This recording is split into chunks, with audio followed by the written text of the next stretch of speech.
Hey Crafty Dolls, welcome back and thanks so much for spending part of your day with me. If you're new here, my name is Michawn, and on this channel I love creating all things high-end home decor using majority of Dollar Tree or other affordable items. But if you're not new, hey doll, hey!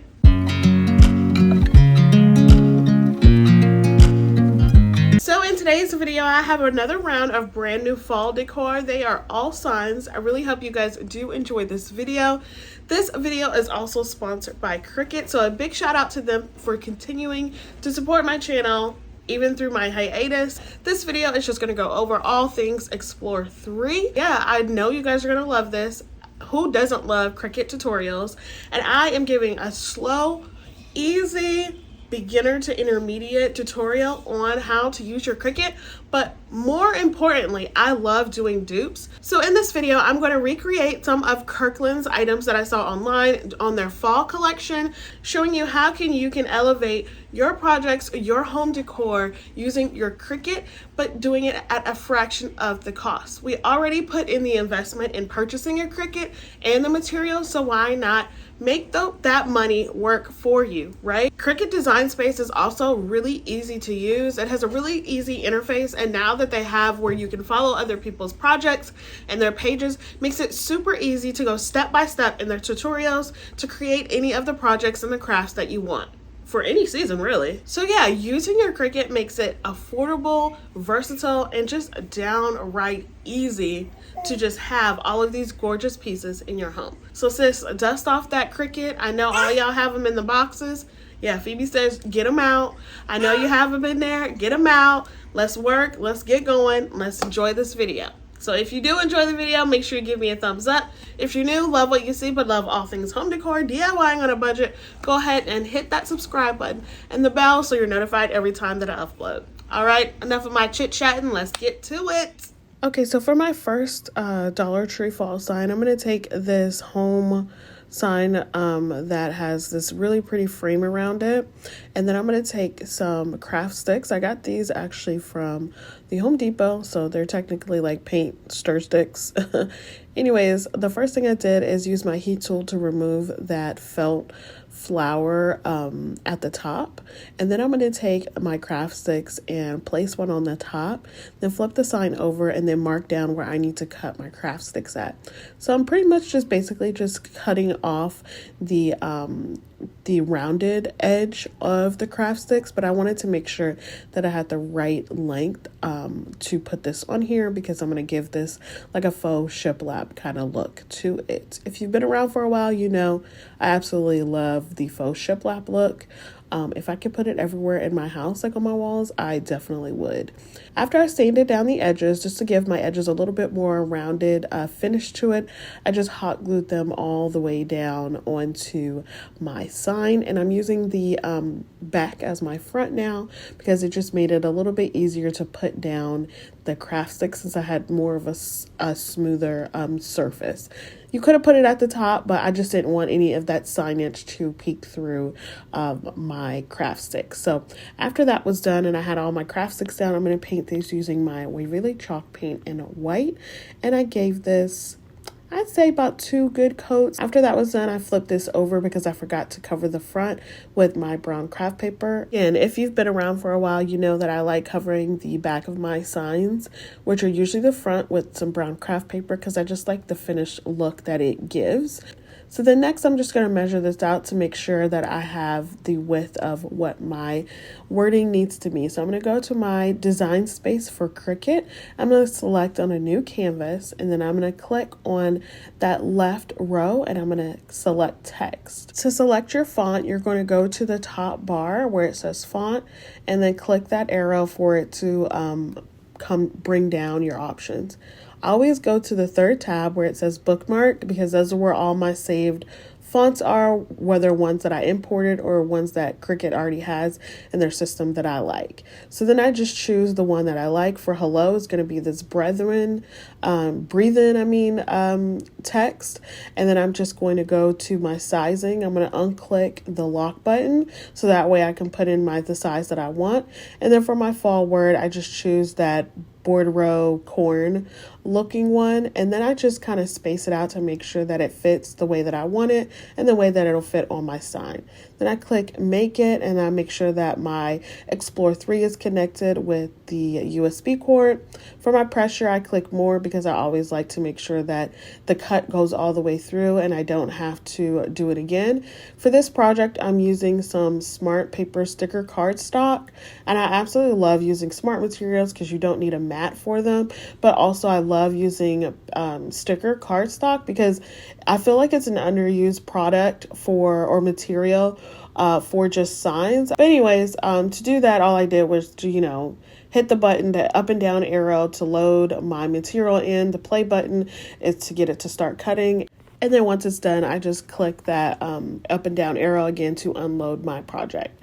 And then once that's done, I just take my material out and I just gently, I know this is speeded up, so it looks like I'm doing it really fast, but I'm doing it actually really slow and gently just peeling it up because my text is so fine and thin, it's easy to tear. So I just want to make sure that it doesn't tear at all. And then I just place it down. Then I use my Cricut tweezers to remove my fall letters and just place those down the way that I want.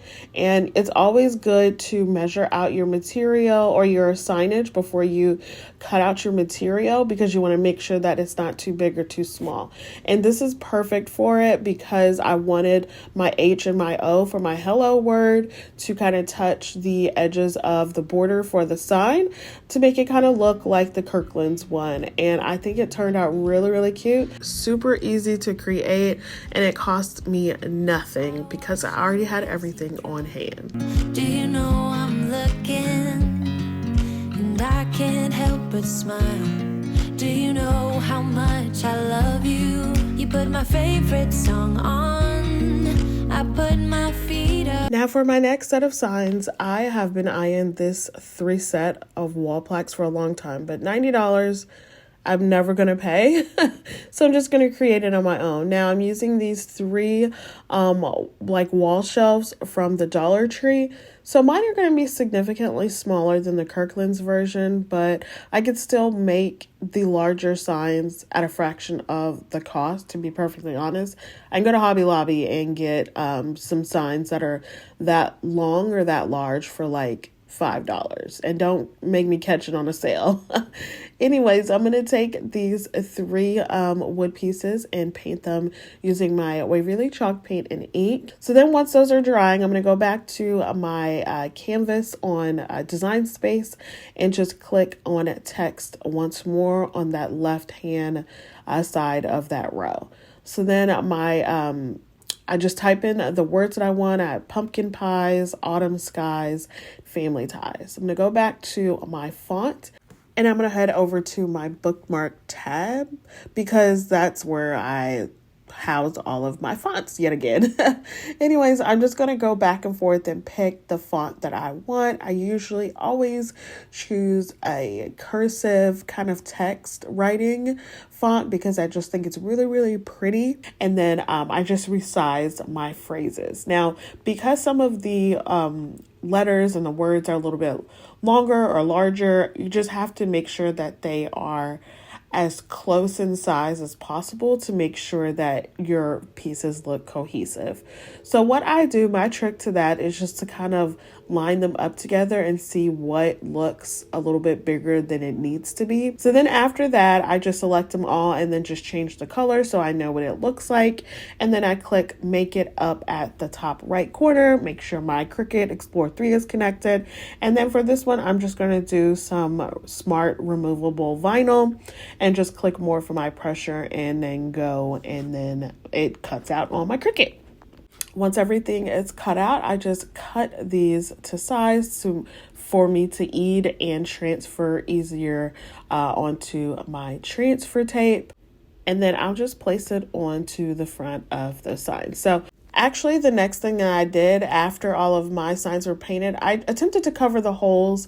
I don't really like holes showing on my signs. Sometimes it doesn't bother me, but this time I couldn't get over it. So what I did is just took my dowel rods. So these are square dowel rods that I picked up from Amazon. And all I did was just measure out the length of one of them and then cross that with another one to mark it down where I needed to cut it. I used my miter box saw to cut these down. I didn't have any wood filler that was usable. All of my wood filler dried out. So, and then I just could not go to the store to buy another one. So I just went ahead and cut that down. And this is what it looks like after I cut it down. So I took my sanding block that I got from the Dollar Tree and then just sanded down the edges so that those frayed and the splinters would come off of there. I also cut down a dowel rod for both of the sides on these signs. If you've been around for a while, again, even if you're new, I love making borders for my signs. I just absolutely love the clean finished look. I know not all signs need them, especially signs for tiered trays. They don't probably need them, but any sign that I'm hanging on a wall, I just feel it needs to have some kind of border. And my go-to for that is going to be some square dowel rods from Amazon or Hobby Lobby. So to adhere my rods, my square dowel rods, I just use a combination of hot glue and super glue gel. Some of my dowel rods came up, so I had to go back with a little bit of super glue gel to get them to stick and stay. So after that was done, I had all three done. I just used some transfer tape and just transferred that over until all of those signs. Once everything was done, this is how the trio turned out. I think it's absolutely gorgeous. I did have to buy these wood pieces, so at $1.25 each. I only paid $3.25 compared to $90. Again, to scale, they are significantly smaller, but like I said again before, I could still make this for probably $10 or cheaper. But I think this turned out so adorable and I absolutely love them. If I could stop the time, don't you know that I would? 'Cause I'm just loving this moment. Can't we stay here forever? For the last DIY today, I went ahead and looked at this sale item. It was only $23, but I just think it's so pretty. I love it so much. So I'm going to use another Dollar Tree sign and some more square dowel rods for this. I'm going to first go ahead and paint my sign using this pumpkin chalk paint color from Waverly and white Waverly chalk paint on my square dowel rods. And I just use a foam brush for that. I did end up doing 2 coats on this sign just to get that nice deep orange color. As all my pieces were drying, I went back to Design Space and opened up that same canvas and I just deleted the words that I didn't need. And so what I did with this one, it took a minute. This one I was actually in Canva on my canvas in Design Space the longest, just trying to match up the fonts as close as possible, but making sure that I liked them the way that I wanted. The great thing about creating dupes and having your Cricut is that you can use these pieces from Kirkland's or wherever you're getting your inspiration from just as inspiration. So you don't have to use the same font. You don't have to use the same colors. It's just all inspiration. And as you can see with my projects, they don't exactly look the same, but they're close enough for you to know, like, hey, you know, she looks like she got that from Kirkland's or something. But anyways, so what I do is I select the font for the first sentence in my in this phrase is all at once, and then I just start typing in the rest. I'm going to speed this up just a bit. That way I'm able to talk through it, but you can see what I'm doing at the same time. So because this one, like I said, it took me a little bit longer to do, and it was a little bit more moving pieces. So what I'm doing is just typing in all of the phrases I need. So when you have a large phrase like this that has several different fonts, the smart thing and the best thing to do is to do different text box. So that's what I did for each line. They have their own text box, and I just go back and forth, playing with the bookmarked font tab to which font that I want each line to be. Now, in the end, the top and the bottom line are going to be the same, and the the middle lines, the summer and the fall, are going to be the same font as well. So I'm just making sure that it all looks good. And once I have the fonts of my choosing, then I'm just going to select them all, go to align, and then center horizontally, and that will get them centered just the way that they need to be. And that is perfect. Then on the Kirkland's piece, they had some type of like a border around the phrase. So what I'm going to do is I'm going to click on the shapes on that column as well. Sorry. I'm going to click the straight edge square, and then I'm going to resize that. So all I'm going to do is unclick the top where it says size. I'm going to unclick that lock so that way I can resize this the way that I want. So I'm going to make it skinnier, make it longer, and just keep going until I think that it looks right. And I'm just going to then duplicate that and then put that on the other side. The duplicate button is just right to the left above where you see all of your text and your shapes. Then I'm going to take the other two that are going to be vertical, and then I'm going to rotate them. So at the top column, there's an option where it says rotate, and it has two of the arrows going like in a circle. And so then I'm just going to rotate these 90 degrees so that they are vertical, and then place them where I need to. Now, for this, it was a little bit difficult for me to select it all and align it like center or vertical because they'll just kind of bunch up together. So what I did is I went back to that left column and went to shapes and just chose one line and then just made it as long as I needed to and just lined it up with the squares on my canvas. So that way I knew that my lines were even. They were the same length, same height. That made it so much easier. And then once I was done with that, I selected the entire image, the rows and the phrase, and then I was able to group them together and then attach them together. When you group them together, that means this is a group, this is going to be together. But when you attach them, that means that they're going to be cut out exactly like it is on your canvas. That is an important step to make because when I first started using my Cricut, made this mistake all the time. When I was done with that, then I clicked on Make It, and then I'm going to go to the left side, and where it says material and the mat, I'm going to click on mirror at the bottom. Make sure that that is selected because I'm using an iron-on transfer for this. I'm just going to make sure that it looks right. Once that's done, it's connecting to my Cricut Explore 3, and then I click on Smart Iron-On, and then it cuts away. Then after that, it's time for me to put everything together. So all my paint for my sign and the border is dry. So I'm just going to use my super glue gel to place everything down, meaning my border. And I'm going to use these little clips that I got from the Dollar Tree just to get them to hold on there so I don't have to push it down. And while that is drying, I'm going to go ahead and begin weeding out everything from my iron-on transfer. Once I got everything weeded out, I'm going to use my Cricut Easy Press 2 and go to the Cricut Heat Guide on Google. I just Google it and it comes right up.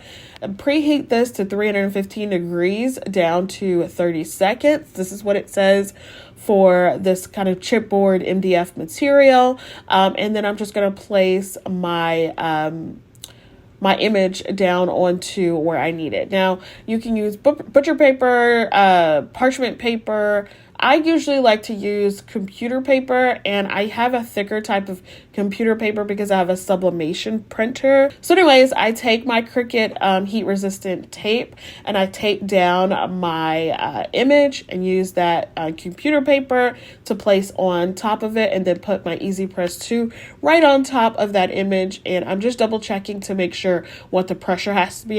It says firm pressure, so I just press that down and wait that 30 seconds. In all honesty, I did wait for this to cool down before I pulled this up, but I did have to do this about 2 more times, I think because of the angle that the sign was at. But once I went through that process a couple times, it was super easy. It cooled down, I peeled it up, and it turned out really, really great. I really, really like this. I think it's super cute, and I really like this color orange for fall. When I dance around, I can't help but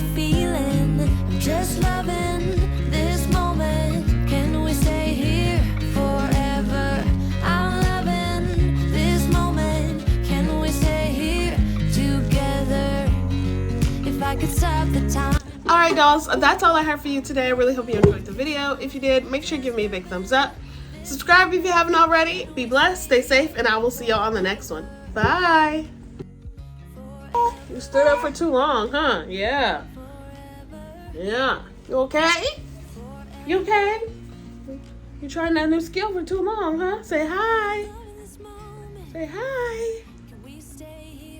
Hi. Hi. Hi. Say hi, internet aunties and cousins. Hi. Okay, say all done. All done. All done. All done. All done. All done. No, nothing today. Okay, bye-bye. Bye-bye. Bye-bye. Bye-bye. Just loving this moment. Can we stay here forever? Forever. Forever. Forever. I watch you as you drive. Do you know I'm looking?